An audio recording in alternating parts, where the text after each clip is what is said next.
The TV life of Dexter Morgan has taken many turns in recent years. If you thought a series about a serial killer who hunts down bad guys while working as a blood splatter analyst for the Miami Metro Police Department was already wild enough, what has been even more chaotic is trying to bring it to an end. After a fun 8 seasons, the original Showtime series, Dexter, came to an end in 2013 with one of the most hated series finales. It was resurrected for one season in 2021 as Dexter, New Blood, but yet again, it couldn't stick the landing. Dexter could have stayed dead after that, but our favorite vigilante serial killer returned in a prequel series, last year's Dexter, Original Sin, with Patrick Gibson now in the titular role. It was surprisingly better than anyone could have expected, but this year, despite seemingly being dead the last time we saw him, Paul is back for Dexter, Resurrection. This time, New York City looks to become his hunting ground in a star-studded series that also includes Peter Dinklage and Uma Thurman, along with a returning David Zayas, Jack Alcott, and James Remar. So what will happen to Dexter now that he has been resurrected? Dexter is visited by the ghosts of his past. 10 weeks later, after being shot by Harrison at the end of Dexter, New Blood, Dexter is still in a coma,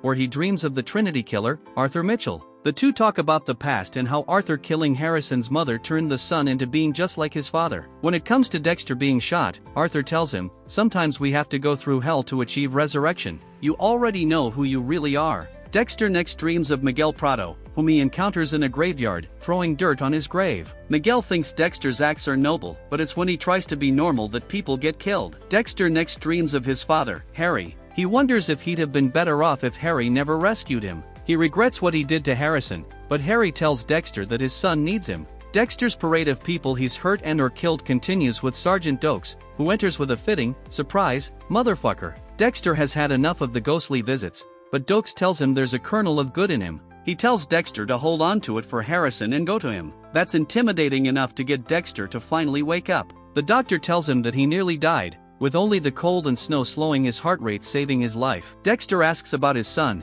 but the doc tells him Harrison fled town and hasn't been seen since. Harrison kills a man who fits Dexter's code. Harrison now works as a concierge at the large, very fancy Empire Hotel in New York City. We see that everyone likes Harrison, but is he a changed young man or pretending to act normal like his dear old dad? In an elevator with 2 guests, the walls turn to ice, and Harrison sees a trail of blood as a gunshot rings out. He is not okay. Harrison next helps a lost guest named Shauna find her way to a conference at the hotel. She tells Harrison that he's lucky to live in New York, because you can be anyone you want to be here.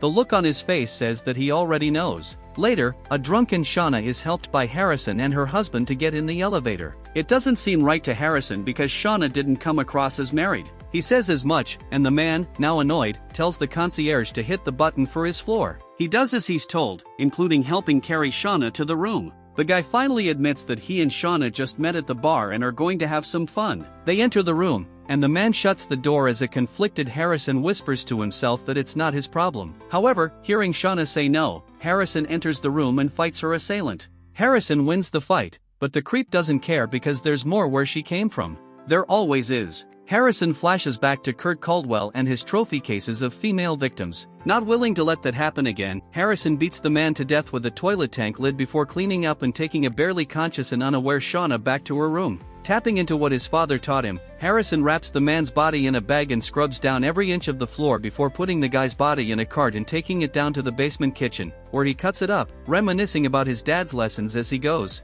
He disposes of the body in garbage bags outside, leaving only 1 drop of blood behind on a ceiling tile. Will that come back to haunt him? A suspicious angel Batista pays Dexter a visit. A nurse helps Dexter learn how to walk again. He then asks Harry what you're probably wondering: where is Angela, and why is he not in prison? Just like that, the new sheriff of Iron Lake comes in to let Dex know that Angela and her daughter have moved away. The murders have been pinned on Kurt Caldwell, making Dexter a free man. Back in New York, a garbage man finds one of Harrison's bags of body parts. If only he had a boat to toss them into the ocean. Homicide detectives Claudette Wallace and Melvin Olivia show up on the case, where they start looking for the rest of the body. Wallace, who we're told sees things that others don't, begins going through more bags. By comparing the drawstrings, she quickly finds the rest of the body.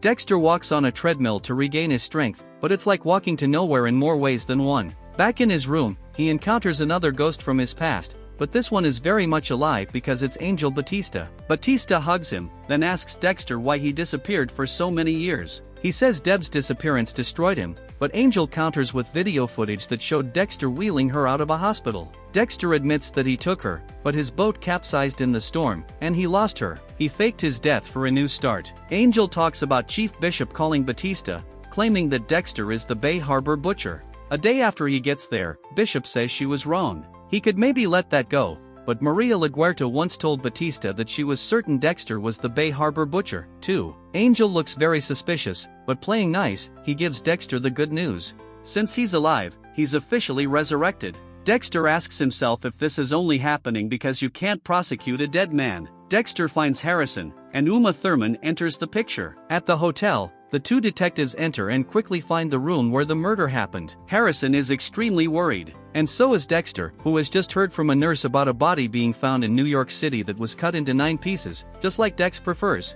He now knows where his son is. When Dexter reads that the victim was a repeat sexual offender who slipped through the cracks, making him part of the code, he is even more certain of what happened. Harry tells him that NYC is only 4 hours away. Dexter takes the car keys from a patient who just died and sneaks out, right as Batista arrives for a visit. He starts his drive toward New York City and quickly finds Harrison working at the hotel. Will he go to him? The episode ends with a mysterious woman breaking into an apartment. After examining the place, she finds what she's looking for, a hidden collection of driver's licenses with the photos X'd out in blood. She puts them back where they were hidden in the ceiling, but now with an envelope added. Leaving, she gets on the phone and tells someone that the invitation has been delivered. Dexter is resurrected, but it looks like his life, along with others, is about to take an interesting new direction.